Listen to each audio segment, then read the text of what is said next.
to 10 minute cooking.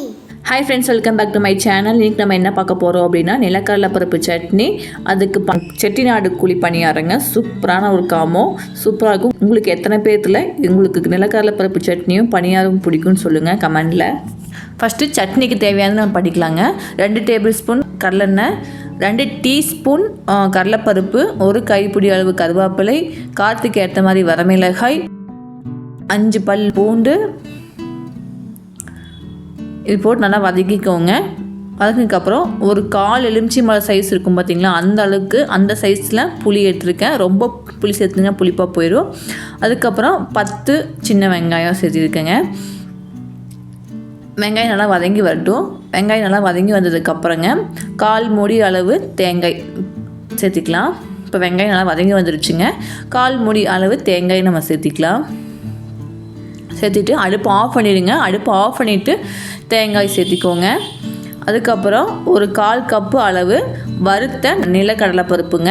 நான் already வறுத்து வச்சுருக்கேன், அதனால் அதையும் நம்ம சேர்த்தி அந்த சூட்டுக்கு இருந்தால் போதுங்க. அந்த வடை சட்டியோட சூட்டுக்கு இருந்தால் போது. அடுப்பு ஆஃப் பண்ணிவிட்டு இதில் சேர்த்திக்கோங்க.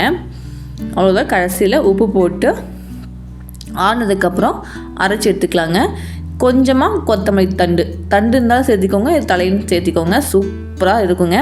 ரொம்ப நைஸாக அரைக்க வேண்டாம், கொஞ்சம் கொரகொரப்பாக அரைச்சிக்கோங்க. கிரைண்டரில் அடித்தா கொஞ்சம் கொரகொரப்பாக வரும், மிக்சியில் அரைச்சிங்கன்னா ஃபைன் பேஸ்ட்டாக வரும். ஆனால் கொரகொரப்பாக அரைச்சோம்னா டேஸ்ட் சூப்பராக இருக்குங்க.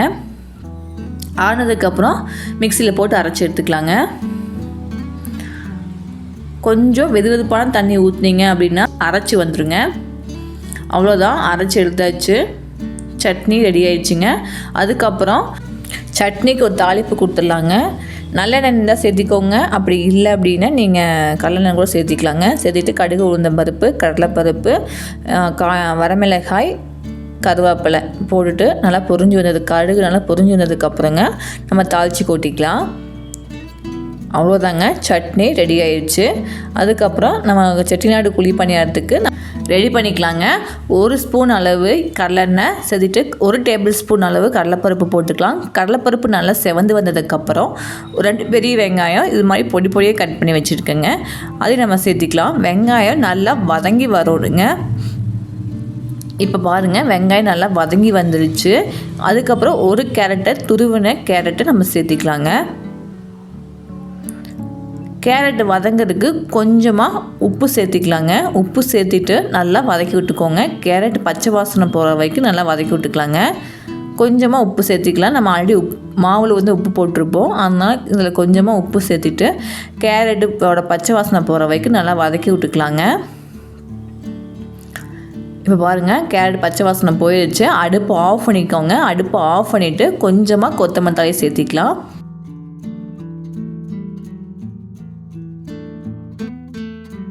அவ்வளோதாங்க, நம்ம வெங்காயம் தாளிச்சு விட்டது ரெடி ஆயிடுச்சு. இன்றைக்கி தோசைக்கு அரைச்சிருப்போம் பார்த்தீங்களா, அந்த மாவு தான் நான் வந்து பனியாரம் சுடுறேன்.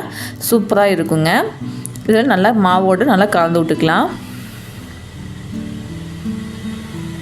நல்லா கலந்து விட்டதுக்கப்புறங்க இந்த அளவுக்கு இருக்குது.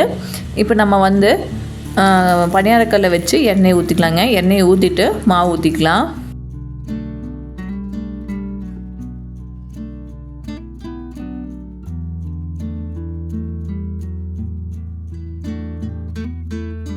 ரெண்டு பக்கம் திருப்பி விட்டுக்கோங்க.